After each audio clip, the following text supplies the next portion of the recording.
Hi everyone!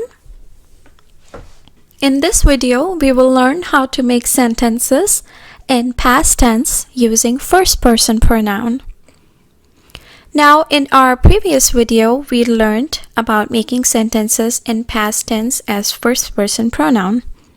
Now, as you can see, in that case, we learned that ta hu is the suffix which is attached to the end of the root verb for masculine gender and ti hu for feminine.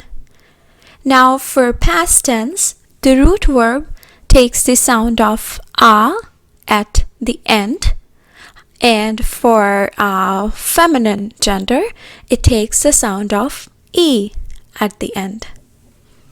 To show you an example, I spoke. So for masculine gender, it's मैं बोला. So the root verb took the sound of a at the end. For feminine, it's मैं बोली. So the root verb took the sound of e at the end.